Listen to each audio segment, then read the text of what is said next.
Also, I was gonna say I was in like class on Monday, and for whatever reason, um, like anytime I tried having the headphones, it just was like screaming static, and that so I couldn't use my headphones in class, and for whatever reason, they're not working right now. So I don't know what's going on, but That's weird.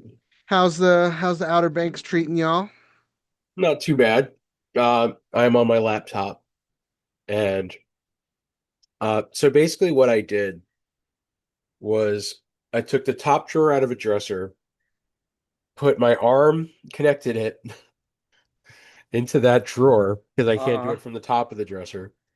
Uh, I have my laptop set up on top of the dresser because the house my father-in-law owns is 2 floors, and downstairs is the laundry room and just kind of like the guest room.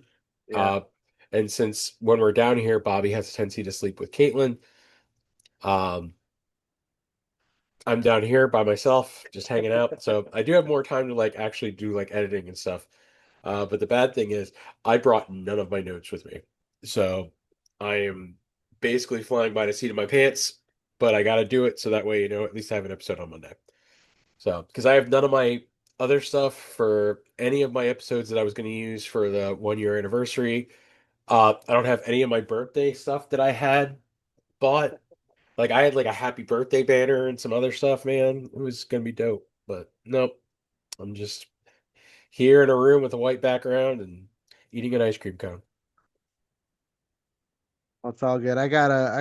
Not like a ton, but I got a few notes, No, that's fine.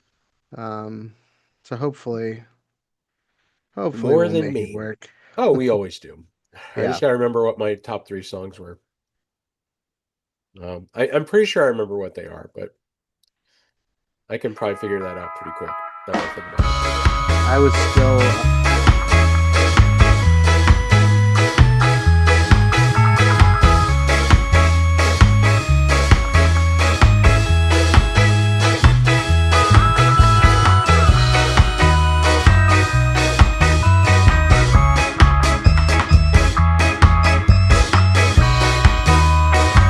And welcome back to another episode of First Last Podcast. For those of you who are on YouTube, you will find that I am not my normal environment, not even close.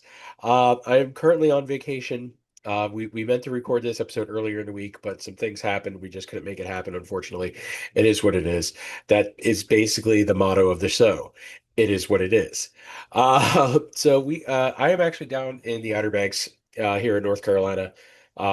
And on vacation with my family. But I brought all my gear with me.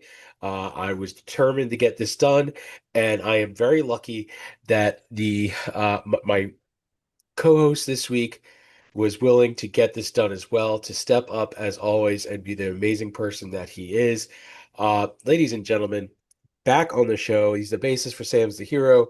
He doesn't know who the Wonder Years is, and he's very sad that he lost Billy Joel in the Amnesia draft.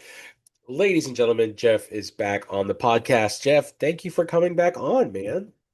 Absolutely. We have done a few roundtables, but it's been a while since we've done a one-on-one, I'm trying to remember episode. what the last solo episode you did was. Was Probably it MXPX.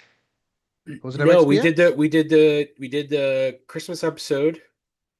We did the reissue with Oh, was it the the Wonder Wonder Years reissue? Years. You know what? I need to That look might this have been up. it. Otherwise, it's going to annoy the shit out of me, and I'm gonna think Yeah, about it all freaking I night. totally forgot about the reissue because I was thinking Yeah, about the individual bands we had done, and Wonder Years was the first one, and then we did Five Iron, and then we yeah. did MXPX. But yeah, I forgot about the Yeah, reissue, so maybe that songs was from rock and roll. Stead Kennedy's Thought Experiment was a round table. It was the Christmas finale. That was your last okay. solo episode. Well, So there we December go. 15th, uh have been just about 4 months when this episode gets put out. And that's another thing I'd like to bring up real quick.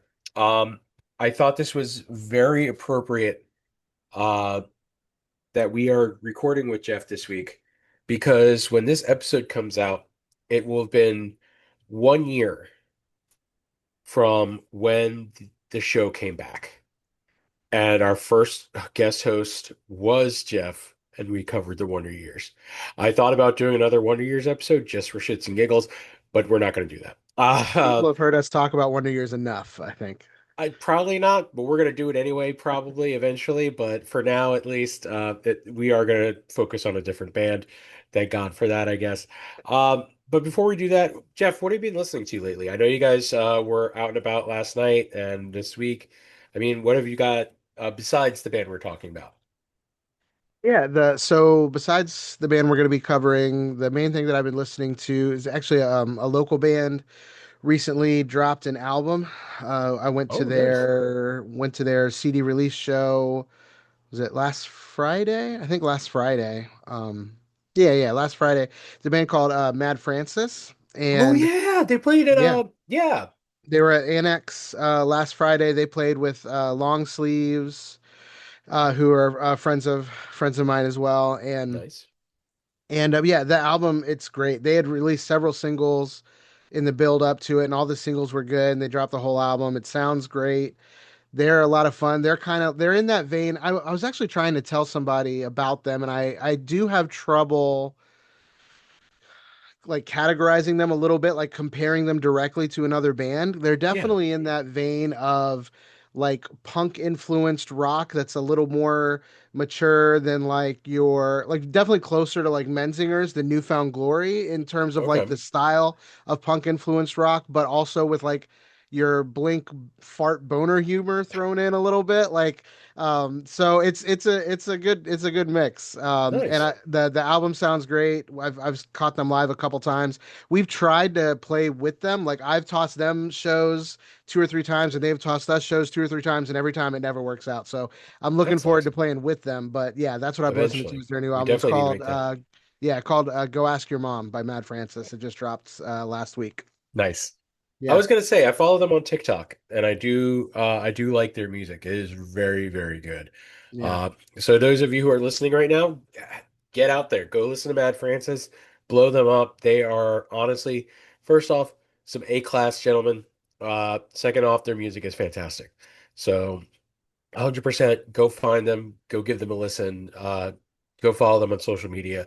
That's how bands can make it happen these days. So Yeah. um Support local music if you're local and support support independent music. local. Hell yes, 100%. I've actually been listening to a lot of Authority Zero lately, which, uh, for those of you who are follow my social media, you will know that I started doing new music Saturdays. Uh, Obviously, a lot of this music gets dropped on Fridays. That's when I record it, and I'll start putting it out on Saturdays. But that's one of the albums that I covered. Authority Zero dropping their new EP, which I listened to probably like three times since I've been down here, and it is so good. It came out like I think today because we're recording on Friday. Um, Mhm. really enjoyed it. Authority Zero just does so well, and that was the thing. Like for the longest time, to me, they were a band that just had like a couple songs, and I never really gave them the flowers that they deserve. So then I started actually listening to more. And then I was like, okay, this band is phenomenal. So I am a huge Authority Zero fan. I wish they would come back to Virginia. If somehow, some way they hear this, please, for the love of God, come back to Virginia. I will go and see you every single time. Um, so let's move on to our band of the week. The band we're going to be talking about, the first, last, and best of Mayday Parade. Yeah, man. So I never really listened to this band before. I'll get into that on my hot take, really, but this was never a band I really gave a true shot to until Jeff said, "Hey, I want to record this episode," and I was like, "You know what? Bet, let's go." I mean, it was the same thing with Manchester Orchestra. Like, it's bands that kind of fell through the cracks for me because they were hitting at a time where I was not listening specifically into that genre, or maybe they just kind of passed me by. Um, But I will say this band is very good. I Yeah, mean, man. I really do, and I was surprised at how much I did, in fact, enjoy their music. I mean, when did you start getting into Mayday Parade? Were you there, or were you OG from the beginning, or So it's weird, man. There's some bands that you can look back and pinpoint like so and so gave me this album or so and so gave me this recommendation. I don't actually, I was trying to think back because obviously I knew the question would come up. I don't remember the exact moment that I started listening to them. Yeah. It was probably through a social media post or through, their names were just in the scene. They're always have been around and really steady and solid, but not super like highlighted, Yeah. and but they've just been really consistent, really hard workers. They play a ton, and so I can't really pinpoint exactly when I started listening to them, but I'm one of the things that I'm excited about doing this episode is because I already mentioned the individual bands that we've done together, Five Iron Wonder Years, MXPX, are all Yeah. bands, some of them I've been listening to since middle school, high school, and then, probably at least 10 between 10 and 15 years in the Wonder Years. And they're, all-time favorites that I love and I've been listening to for a long time. Mayday Parade, I've been listening to for a long time, but I think I'm at my peak of appreciation of them, like just in the past couple of Oh, years. damn. Like they've Nice. always been kind of in my, shuffle, in my library, a couple playlists, but never a band that I would have considered like absolute favorites or like top five, Yeah. top 10 band. But over the last couple of years, I've grown to really, really appreciate them to the point of like they're at a peak for me now, which is I think may give a little bit of a different dynamic to this episode. But Yeah. we caught them, my wife and I caught them on their 20th anniversary tour, Oh, nice. and they were just incredible. And so they went from a band that I was like, oh, if they come through town and they're, the lineup is good, I may catch a show, or like if we don't have anything going on or whatever, Mike, I'll try to make it out to like watching them at the 20th. I said, oh, they're a must see band. Like every time they come through, I will have to go see them because they put on Nice. such an incredible show. And so they came back just, I think last year they came here with 4 Years Strong and All Time Low and the Paradox. Oh, yeah, yeah, yeah, Yeah, yeah. and so I was like, we went and we actually left before All Time Low played because I was most excited about Mayday, 4 Years Strong and Paradox. And so Yeah. I was like, I can listen to Dear Maria at home. And so yeah, we left. So they went just on their 20th anniversary tour, impressed me so much. I was like, yeah, I'm gonna go see them every time they're here. They're a can't miss band for me now, That's which I wouldn't awesome. have said that, a few years ago. So I'm definitely at my peak appreciation of them right now. That's awesome. I was gonna say I've never really seen, well, like I said, like I'm just starting to listen to them. So it was never really a band that like maybe like Warped Tour I walked past while they're playing or Yeah. something like that. But for the most part, they were never a band where I was like really need to get into them. Like so like I and at this point, if they were to roll through, I would probably go see them. I would try to make it a point to go see them. Um, but at the same time, they're they're they're not that level to me. I mean, it's definitely a band I want to give a shot to, especially a live performance, because that can make or break some bands. Yeah. Um, but it's definitely not quite where I'm like, yeah, if they're rolling through, I have to go see them. Mhm. So with that in mind, we did introduce a new segment last week called Hot Takes. Do you have a hot take when it comes to Mayday Parade? I do. I don't know how hot it is. Okay. I'd have to get some more Mayday Parade A fans mild take? to weigh in. Yeah, it may be like habanero hot, and it may be like pretty mild. I don't know. But based on the online discourse that I have seen over the years, I feel like it might be a little spicy. And so my Okay. take is that Mayday Parade would not have had the success or the longevity of career that they have enjoyed if Jason Lancaster had not left the band right up front. I don't think they become the band they are if Jason Really? Lancaster doesn't quit after the first album. Yeah, Damn. absolutely. I think there's a lot of people that the Mayday Parade with Lancaster is the peak. And his songwriting, his vocals, the dual lead singer dynamic, and I love all of those things. But I think if you follow the through line of what happened after he left, like first of all, it was an ugly breakup. Yeah. They didn't split on the best of terms. A lot of kind of comments being lobbed back and forth in interviews and other things. And but if you look at what happened afterwards, like when Jason left that band, he was a few years older than everybody else in the band, and that kind Yeah. of gave an interesting dynamic. you look at what he did afterwards. He started Go Radio, which I absolutely love, and he did a couple albums with Go Radio, but then that didn't last. That broke up. He said he didn't want to tour. He wanted to be home with his family. He's done some solo work. He's done even released a worship album under Lancaster, and so like so all of those things is like I don't think if he had stayed with Mayday Parade, they would have like had the longevity and the Yeah, consistency that really has allowed them to get to where they are over 20 years of doing it. And you look at what happened after he left, the albums that came right afterwards. We won't talk about all of these albums, just because of the format yeah, of the show. But the one their second album that came, their second full length that came right after he left, they utilized a lot of songwriters like the because that was also I believe their first major was the one after he left, their first major label album. I might be mistaken on that, but I know they utilized some like outside songwriters, and then they move on to the self-title, and that's when they were like, no, we're doing this in house. And I feel like it galvanized them as songwriters to be like, okay, Jason has left. We need to figure out who we are without him. And I feel like it made them work that much harder to yeah. to improve their craft. And then you look at for like the 18 plus years that they've gone on without him, they haven't had a single lineup change. No one's left. Like it's the That's same perfect five too. guys. So there's like something about this group and their chemistry and the way that they work together in a songwriting style, but also their personalities mesh. They feel like you can never tell with a band until like No Effects when they break up and you find out everybody hated each other. Not everybody, but there was some pretty significant riffs in the band. Yeah, Like everything with them, you just feel like they're just friends. There's mutual respect, there's mutual admiration, and they just something clicks about those five guys that if Jason had stayed in the band for a couple more albums and then quit just like he broke up Go Radio, yeah. I don't know that they would have been able to pick up the pieces and run with them the way they did as early as they did. So there's no way to prove that. It's speculation, but for me, my hot take is if Jason hadn't quit the band, I don't think they would have had the career that they had after he left.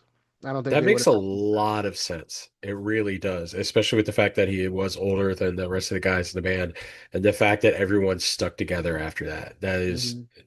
so. So I do also have a hot take, and I'm not sure if it's necessarily a hot take. Might be more of a mild take, and that is this. So I am thoroughly convinced that Fall Out Boy was the bridge between two generations of pop punk. So late 90s, early 2000s, very guitar, bass, drums, heavy, very leaning more towards the punk side of the genre versus the poppier side of the genre. Whereas Fall Out Boy really started hitting their mark around like what, 02, 03, and they created almost like this bridge to get to like Panic at the Disco and Mayday Parade and like these other like very poppier synth led at times, like almost like Scary Kids Scaring Kids or bands like that. Very synth heavy, kind of pop punk bands, leaning more into the poppier side, possibly, of the genre versus the punk side of the genre. My hot take is this: Mayday Parade could have been that bridge if they had come in 2 years previous. So if they had released their EP, because their EP came out. Let me get the actual name of it because my brain is. I don't have my notes in front of me. Tales Told by Dead Friends. Yeah, If that that was in came out in 2000. like '04, Yeah. and then A Lesson in Romantics came out in '05, I think they could have been considered that bridge and had the same kind of trajectory that Fall Out Boy had. Mhm. Because Fall Out Boy, especially after From Under the Cork Tree came out, they were in the right place at the right time with the right sound. And they were that pop punk band that kind of leaned, the more you went on, started leaning a little more into the poppier side of the genre versus the punk side of the genre, which that's no disrespect on them. They are a great band and they put out some amazing music over the years. But I truly think that if Mayday Parade had struck a year or two earlier, they could have been considered one of those bands versus a band that maybe kind of got caught in, for lack of a better way of putting it, got caught in the traffic jam that was these pop punk bands that were striking at the same time, where you're getting into like Panic at the Disco, where you're getting into uh scary kids scaring kids and like bands like that. I mean, and nothing against these guys. There's a reason that their names are out there. Um, but I truly believe that Mayday Parade could have been a lot bigger if they came out a year or two earlier. So, Yeah, I think that's great. I have so many thoughts. Um, one is just that you are unapologetically calling Mayday Parade a pop punk band because the influence is definitely there. To me, they're first and foremost an emo band that is, with a lot of pop punk influence. yeah. I have no problem calling them a pop punk band. Like, I'm not into the micro minoritizing of genres. You know what I mean? Like, Yeah. so I think they straddle that line and they fit into both scenes really, really well. I think some people would be a little more gatekeepy around, what's pop punk and what's not, and what deserves to be called emo and whatnot. I But don't no, care. I agree with you. I think they fully fit into both camps super, super well. It's one of the things that I like about them. And yeah, it's interesting. I don't know because it's hard to imagine what they would have sounded like if they had come out 2 or 3 years earlier, because I think they're such a product of their influences. And so if they had come out a few years earlier, would they have still sounded like they sounded? You know what I mean? Like they're Sure. such a product of bands like Jimmy Eat World and Saves the Day that were like just a few years ahead of what they were doing. And Yeah. they've even like cited them, even bands, they've cited like Juliana Theory as a big Oh, influence into their sound as well. And so like I feel like for them to craft the sound that they ultimately ended up with, it's so reliant on those influences that if you take them back a few years earlier, would that completely change the Mayday Parade that we got? And so I think that's totally possible if they were able to, like, if you were able to click and drag that 2006 sound earlier without changing it, then yeah, I think it would have been yeah. like, oh, they're so ahead of their time, but that's only by virtue of they were a product of their time a few years later. So Well, I also think that like with Saves the Day, Juliana Theory, you were getting those bands out in like the late 90s, very early 2000s. Like I was listening to Jimmy Eat World and Saves the Day very early in my high school career, and I started high school in 1999. yeah, So, I mean, while definitely you need to get older and, like some bands not necessarily, um, but at the same time, I don't know. Who knows? Who knows what would have happened? I mean, yeah, it's just I don't know. It's just one of those things that I think about that if they had just been like struck a year or two earlier, like if it was '05 and their EP came out, and yeah. they would still probably have the influence of Juliana Theory. They would still probably have the influence of Saves the Day and Jimmy Eat World. Uh, whether their ages meshed up in that range or not, I don't. God only fucking knows. Um, but yeah, I still believe it. No, Whether I see, man. and like you're right, it's a possibility that if they had come out a year or two earlier, would their sound have been the same? But if you were to just for argument's sake, click and drag just a year or two earlier, same sound, I think they could have would have had a rocket strapped to their back Yeah, I like it, and man. taken off. So. Yeah, I like it. And with that in mind, we are going to go into their first studio release, not the EP, although I will say Tales Told by Dead Friends is an incredible piece of music. That Yeah. entire EP is phenomenal. We are going to go into A Lesson in Romantics. Uh, I think if this came out, if this was not their first album, like if you switched like the self-titled with this one. Obviously, you can't, but that's besides the point. I would say that this would probably be their best album because I really, really enjoyed this one, and it's the one that I definitely put on and just play. And you will see later in my top three that I am more of like a leaning towards very early Mayday Parade for me as far as my top three is concerned. Mm. Uh, but at the same time, uh, very much appreciative of their later work. Yeah. But we'll get into that a little bit later. But this has such a great start with Jamie all over, Black Hat. It's just a great album. Like I Yeah. was very shocked when I first started listening to it because I wasn't sure 100%. I always thought like Mayday Parade was very much just another prototypical pop punk band that struck at that time. It is what it is. But it was way better than I thought it was going to be. And I appreciated that to no end, just because I very much love the fact that I'm getting to listen to new music and I'm pushing myself to listen to new music. Um, but this album was great. I really Yeah. did enjoy it. No,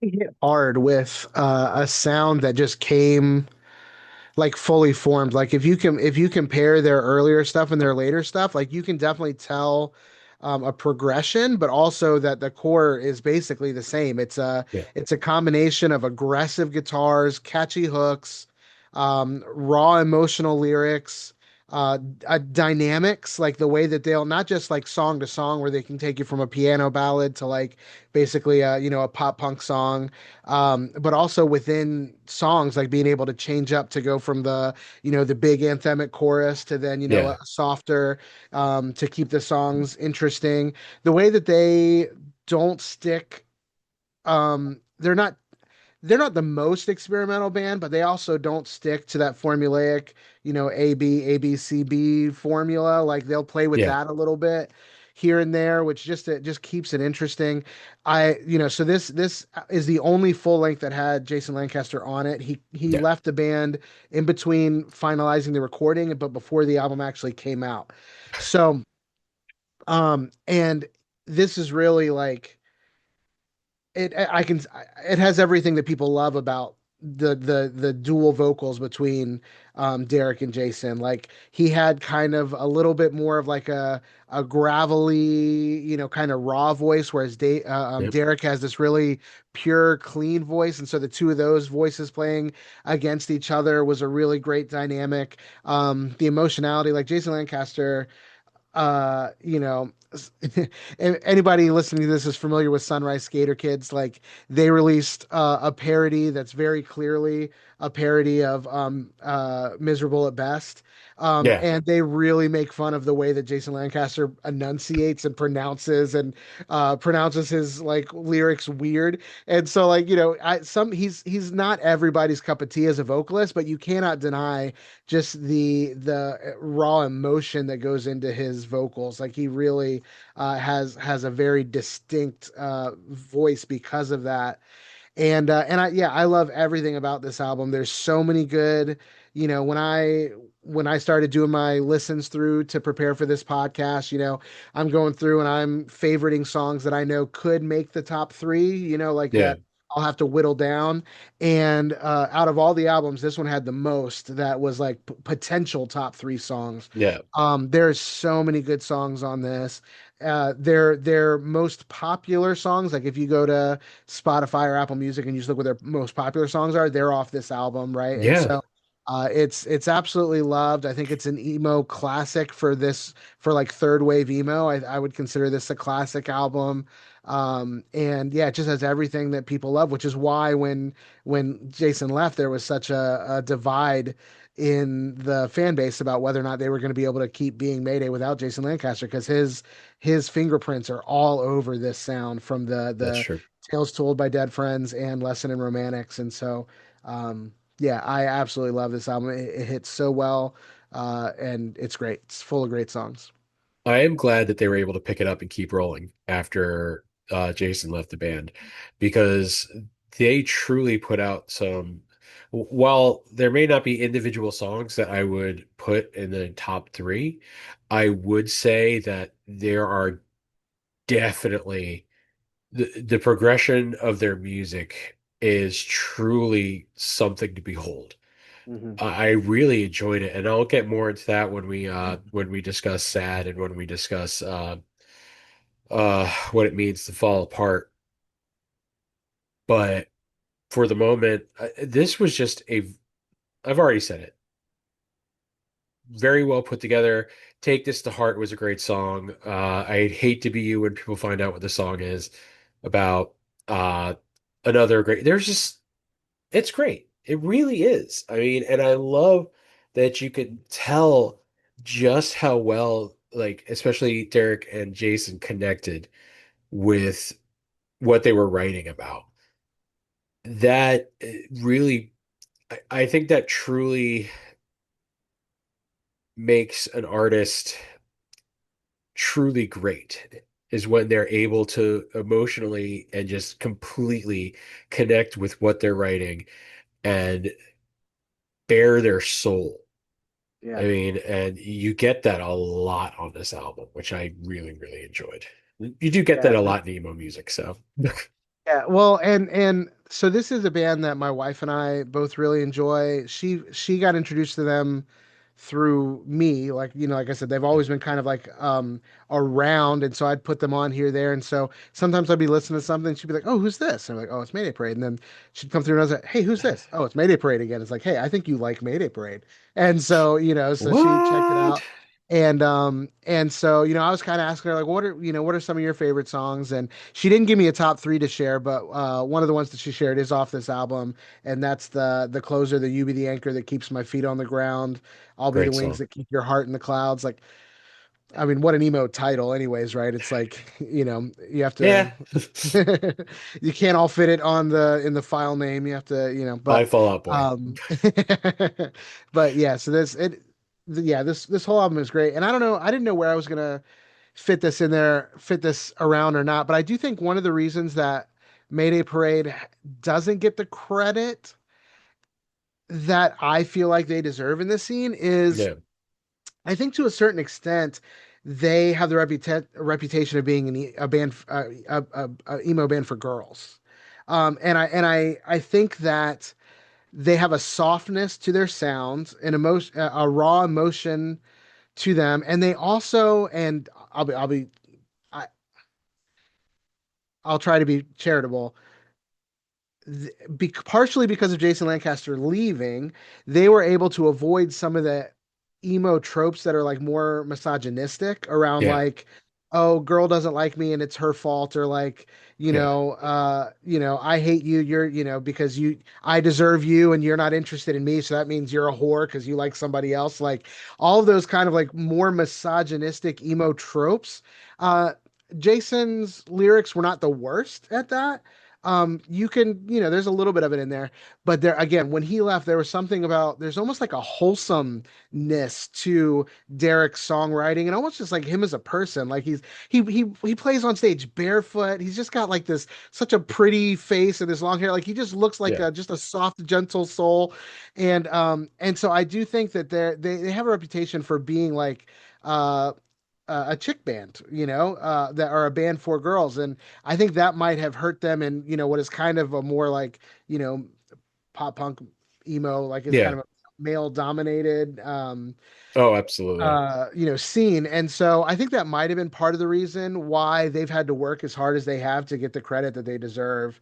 And so, but I just think they're accessible to anybody. I think they're great. I 100% agree with that because like I said, I never really gave them the opportunity. I really can't pinpoint the exact reason as to why.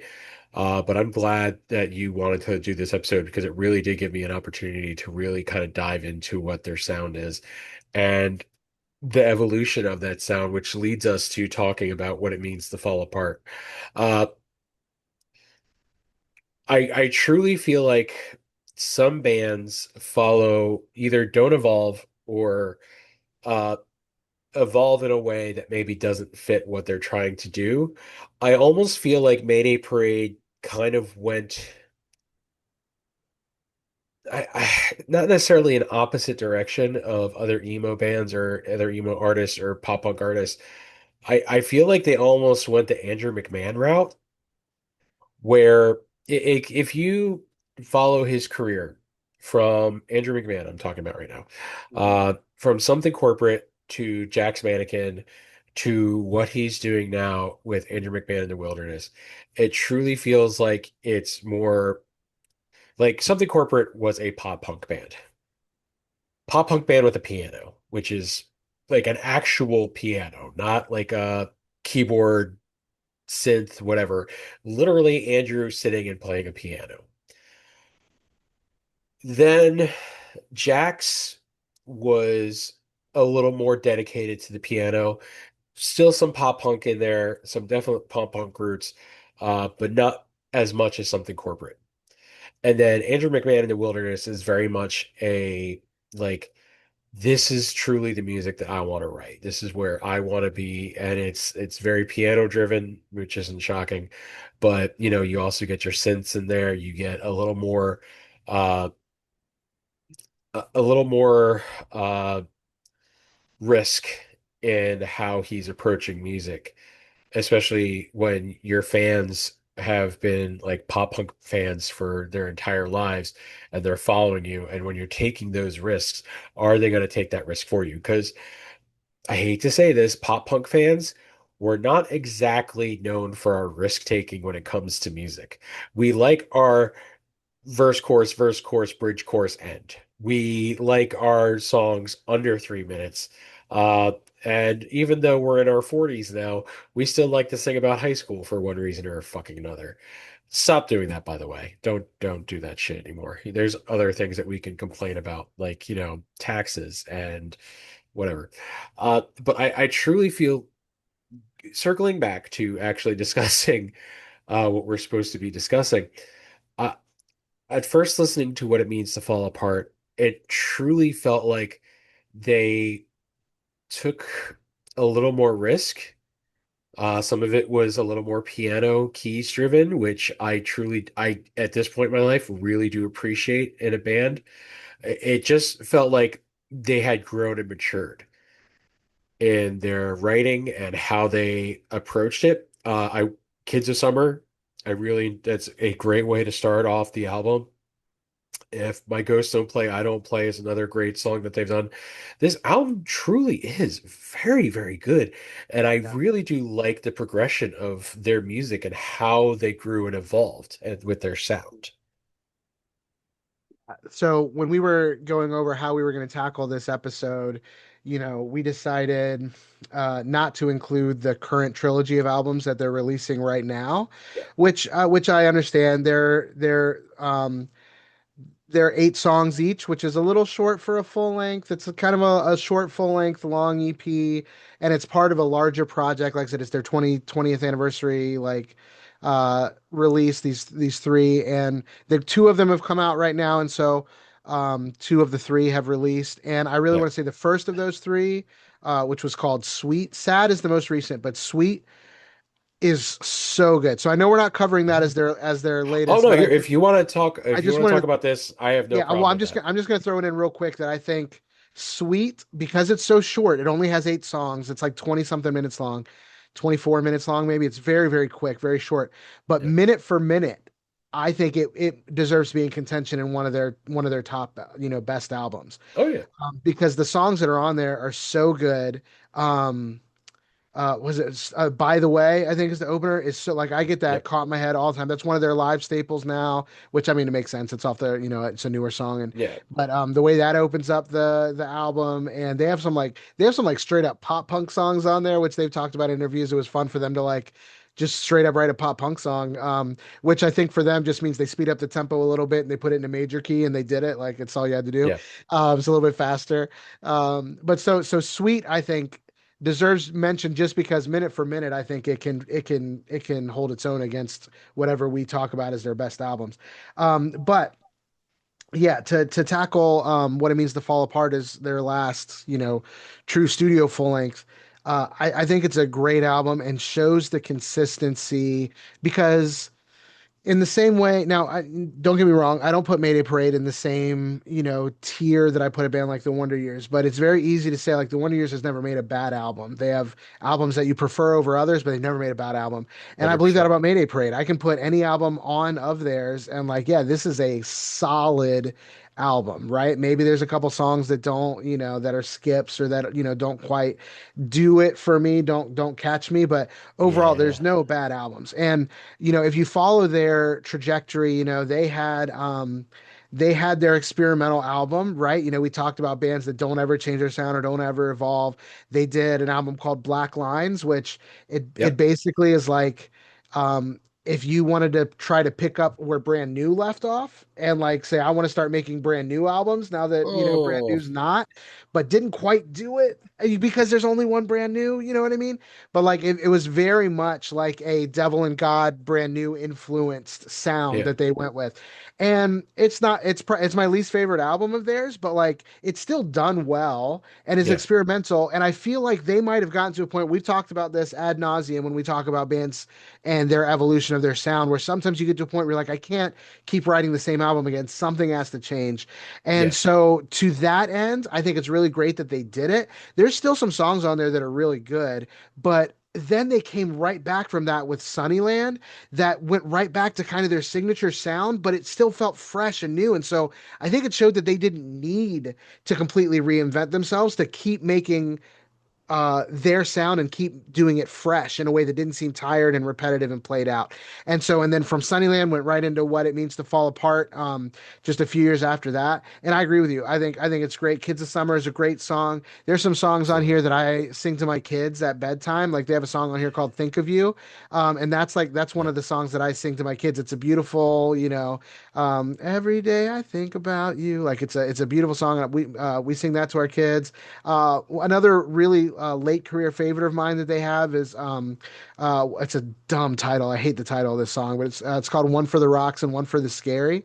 And that one's just like again, it's a beautiful like it speaks to their soft emo side, but then you hit the bridge and it's just like da, da, da, da, da, da, and the pop Yeah. punk comes out, and so again, just shows their versatility all in one song, and that you can put it together in a way that sounds cohesive, where it's not like, oh, we're look how we, record scratch and now we're doing this instead just to Yeah. do it. No, like it all felt like it flowed and felt so it's just good songwriting. And so yeah, I think this 100%. this is a great album. I don't think they've made a bad album, but this one is a good one. All right. So since you touched on sweet, I kind of want to touch on sad because I really Yeah, go for did it. I gave that a couple listens. And Yeah. in all honesty, it's fantastic. Like with what it means to fall apart, and going into sweet and sad, it's continuing the progression of their sound and their music. And it's just good. It's just Yeah. really well put together, really well thought out. I love the production on it. I love just it's just so good. It's nice to see what a band can become when they don't limit themselves to what they're trying to do. Where yes, they kind of want to stick to their signature sound and what they got them to this point in their lives, but at the same time, they're not afraid to take the risk to try something different. They like, hey, I want to add this to the song. Maybe this will be a little bit better. They can still have like their signature stuff, but at the same time, being able to truly mature when it comes to their writing. It's so fucking good. I love it. Yeah. So Well, and another thing that I love about it, particularly at where they are in this stage of their career, is because of how much work they've put in. And again, they are an incredibly hardworking band. They tour all the time, and they've been doing it for 20 years, right? And so another thing that I love about where they're at this stage of the career is they're completely betting on themselves, right? So they're back for for Sweet and Sad, they're independent again, right? So they've been, yeah, they started independent, they went to Fearless, they went to a major, they went back to Fearless, they put out a couple albums on Rise, and then now they're back completely independent. They're like, hey, we put in that's this great. work.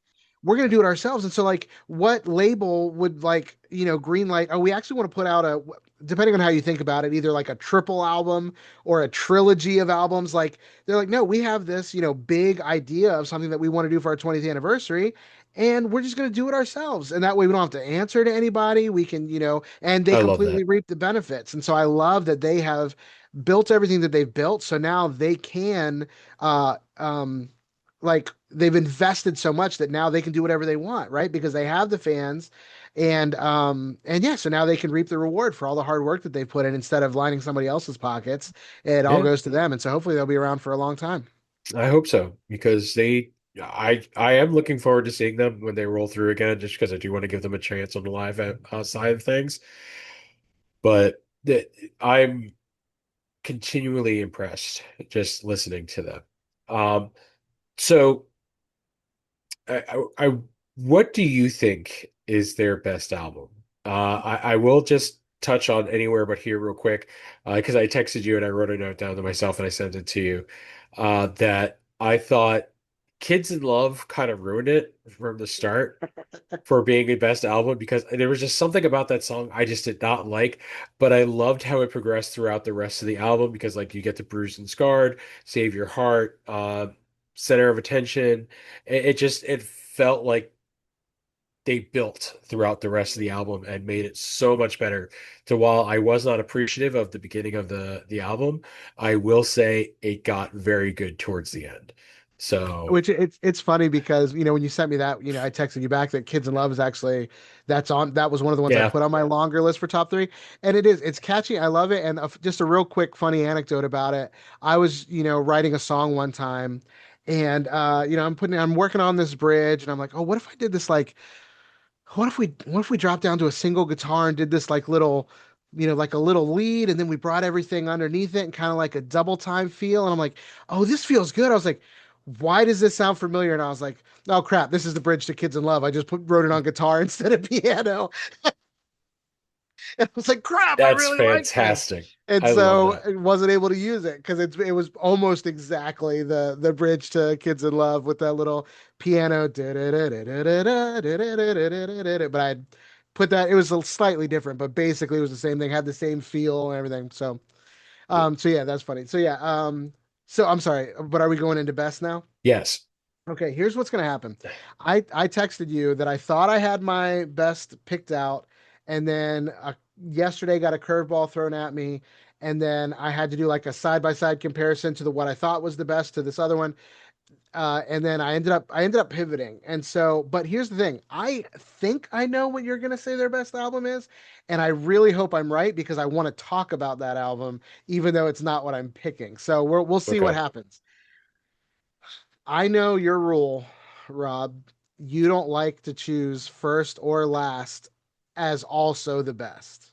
Yeah, I know. But if And if if and you are so confident in what the best album is, because there are some bands that their first or their last albums were 100% their best. yeah. So I really can't So, argue it. If you feel well, that strongly about it, then brother, do well, what you got to do. that's where I'm at. Yesterday my answer was different, but today I'm telling you it's a lesson in romantics. It's their first album, I think is their best. I love every song on that album, and like so we were talking a little bit before we officially started the podcast, and I was up in your neck of the woods yesterday, which Yep.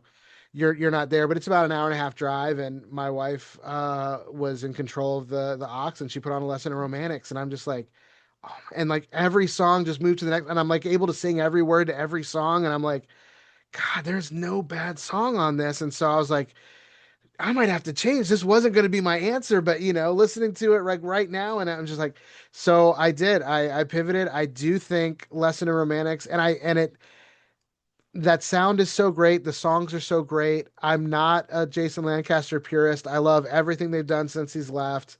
I'm not this first album is the only true Mayday Parade. Like, I'm not that guy, Yeah. but I do think this is probably their best album. There's just so many iconic songs of theirs that are on there. I mentioned earlier that Yeah. it had the most of my, favorite top three contenders on that album. So yeah, I ended up changing my mind yesterday, and I'm going Lesson in Romantics as their best album. But I'm All hoping right, that's I not what can you picked because I okay. want to talk about So another album, what is the other album that it was up against? self-titled. See, that's the Oh, thing. you didn't go self-titled? I'm still on the fence, to be honest with you, because it came down to self-titled, and I'm pretty sure I told you the two was coming down to. Self-titled was on there, and then the other is Monsters in the Closet, Mm. which I did find on vinyl over at Vinny's Vinyl. Shout out to Vinny, I one of the saw. nicest guys freaking ever. I love that guy. But I picked that one up on vinyl, and so I've been back and forth on this. You know what? Let's go with self-titled because it really is like that's the one that's been leading for pretty much all week while listening. I do very much like the Monsters in the Closet, but self-titled from beginning to end is no skips, great songs, just really well put together. I love Oh Well, Call Me Hopeless Not Romantic. Everything is an Illusion is a great fucking song. Uh, it's just a great fucking album. So you know Yeah. what? Let's do it. Let's go. I'm going self-titled Well, for, I'm sorry. I'm sorry if I twisted your arm too much to make that happen.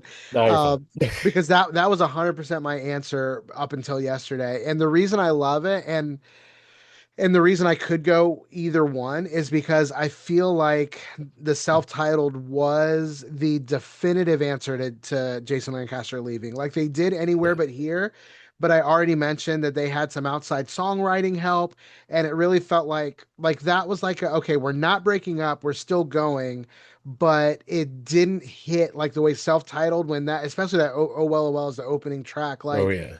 when it hits, you're like, oh, not only are they going to survive without Jason Lancaster, like they're going They're to going to, thrive. They're going to be yes, incredible.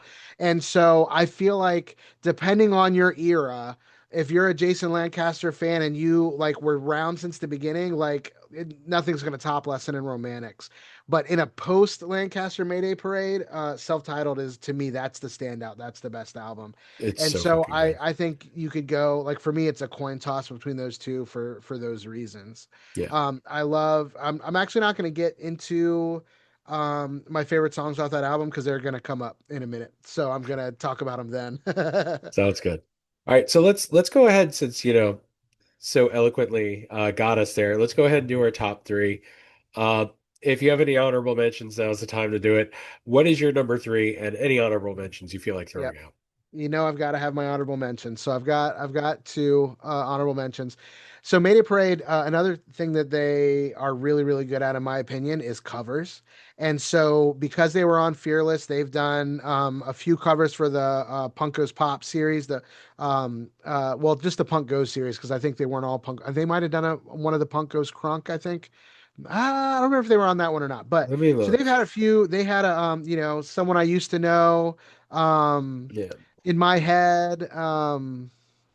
But the cover that I think is my favorite of theirs, and that this is my true honorable mention, and it bums me out because it's not on streaming.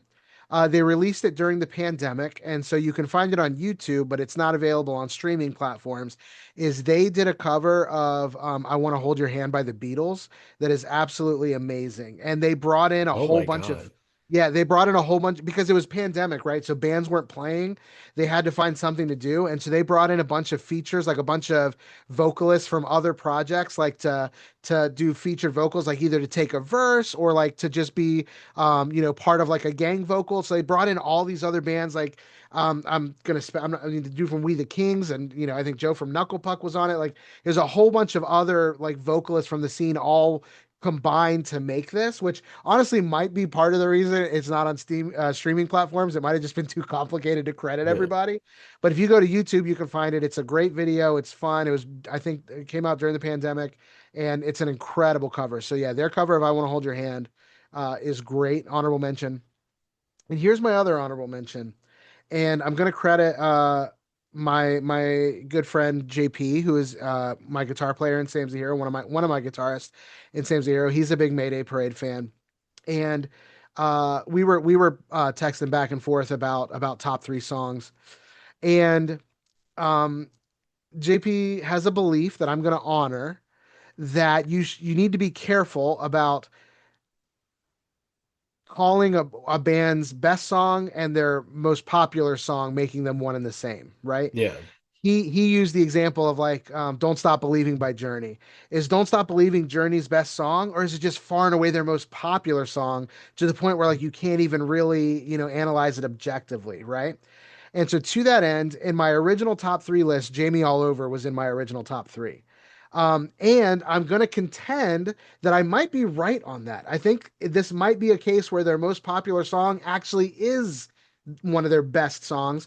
Yeah. But I'm going to honor JP's wishes, and I'm not going to include it on my top three, partially because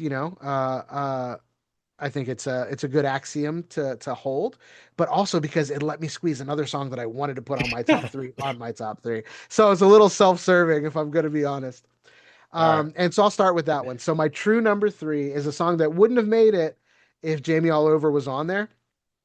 But because I made that an honorable mention, the song "Stay" off of the Ooh, self-titled very is good. so good. It's a song where when I hear it, it will be in my head for a week. The way that it builds is so good. The lyrics are so good. The way that, it goes. I mean, anytime you have like a 16th kick drum going and just crashes and gang vocals and they're doing, you've got the main line and then just your whoa, like going all at the same time. So you've got all the different parts flowing. I spoke earlier about how they play with dynamics for really solid songwriting. And I Yep. think this song is a masterclass in those, how they bring it low and then they build it up and then, and then bring it back low again, all to, get the emotional impact that they wanted to have. And so that's my number three is Stay. And honestly, these three, I did rank them, but they could be interchangeable. All three of these are Nice. incredible songs, and yeah, All right. So Stay came very close to making my top three. Uh, and honestly, so did Jamie All Over. Those two songs were very, very close to making the top three, but in the end, I ended up not going with those. Because I felt like there are some other songs, including my number three, which is if you wanted a song written about you, all you had to do was ask. yeah, There's just something about that song. It's super catchy, really enjoyable. You can put it on at any time and just fucking roll through it. Uh, I don't disagree with you in thinking that A Lesson in Romantics could be their best album. And if it wasn't for me trying to stick to the I'm not going to do a first or last being their best album, uh, I probably would have gone the same direction. But because there's just a lot of really great songs on this album. yeah, yeah. But if you had if you wanted a song written about you, all you had to do was ask. Snuck into the top three. I'm a little surprised it beat out Jamie All Over and Stay, but it did. So It's a great song, yeah. it really is. What's your number two? So number two, one of the things that I enjoyed about getting to cover a band with you that you weren't already familiar with is it was interesting for me to see how the things that you liked, the albums, the songs that you liked, how did they map to the things that like I already felt, right? Yeah. And another reason is because in the various bands that I've played with over the years, I've covered some Mayday Parade. And some of the songs that I've covered by Mayday Parade also are in like my top three songs. And I'm like, okay, is that because like I enjoy them because I spent a lot of time, like hands-on time with it, covering it and playing Yeah. it? Or did we choose to cover it because it was one of their best songs? And so that's why like let's see where Rob comes in on these songs to maybe, see. But so I've covered Jamie All Over with not with Sam's although we probably will one day. Not, I was with another band that I was playing with that isn't around anymore, but covered Jamie All Over. This other band we have covered as Sam's, and it's an absolute great song to play for a lot of the same things I was talking about with the last song. And it's not off any of their full lengths. It's off of that debut EP, Tales Told by Dead Friends, and that's Three Cheers for 5 Years. It's a fantastic song. All Yes, it all is. this all the same things that we've said that that I love about Mayday Parade. Just that opening guitar riff is it's so simple, but it sets the tone so well for Jason's vocals to come in over top of it. You've got your dual vocals, highlighted all throughout that song, and then at the end with the different parts going in. Again, it's everything that you love about Mayday Parade all in one song, and it was off their debut, like That's the something completely first different. album that they came out with their self-recorded that they went to Warp Tours and sold to people waiting in line to get in, right? Like, Yeah, and I still think it's probably 20 years later. For me, it's one of the top three. It's one of their best songs. So we've easily. covered it. I love it. And I'm gonna slot it in at number two. Nice. So, for those of you who know me and know me well, you will know that I am just a sucker for a Christmas song. Uh, so when I was going through their singles and like the EPs and everything, I came across I'm With You. Yeah. And I was like, oh, there's a snowman on the front cover. I must listen to this. And listen to it, I did multiple times. I'm with you is hits at number two, easy. That's Like awesome. I'm a really big fan of Christmas music. I'm a really big fan of original Christmas music. Yeah, yeah, yeah. Like not just we're covering Jingle Bells for the 5,000th time. The fact that they wrote and produced and put out a original Christmas song that always tickles me pink. So that's going to be number one or number two for me. Sorry. Yeah, that one is it's on my Christmas playlist.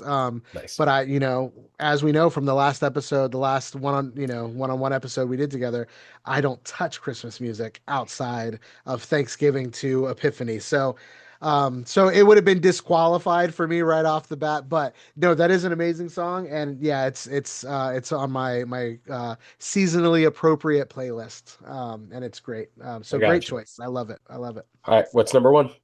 Number one for me also comes from the self-titled album, and it's the opener, "Oh Well, Oh Well." Great song. That song is so so good. And again, I feel I'm a broken record for the things that I love about it, but it's the dynamics, it's the piano, and then right into the driving drums and the octave split leads, and the melody on it is so good. This is another one that plays with like, okay, well, is this section more of a pre-chorus or is this section the chorus? Well, no, now we're in the chorus. And so this must be the bridge. Oh, wait, no, here's another section. Is this the bridge? Like it just, but not in a way that like feels disconnected. Like everything just flows so good that you're like, shit, I don't care what section of the song this is. This is just great. Yeah. And so yeah, and it's one of the ones that I've definitely been impacted by seeing them play live because they do it so so well live.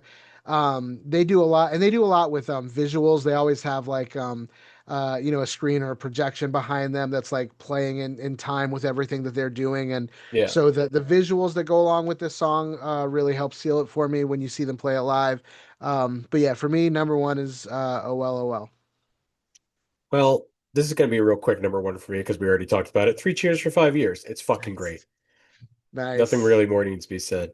Such a And good song. I am ready to pass the fuck out. I'm super tired. My son's been up since 1 o'clock in the morning, and I don't need this shit anymore. Jeff, thank you for coming on. Thank you for discussing Mayday Parade. Thank you for, yeah, my brain's mush right now. We'll be back next week talking about early November with Chris True. Guys, we'll see you next week.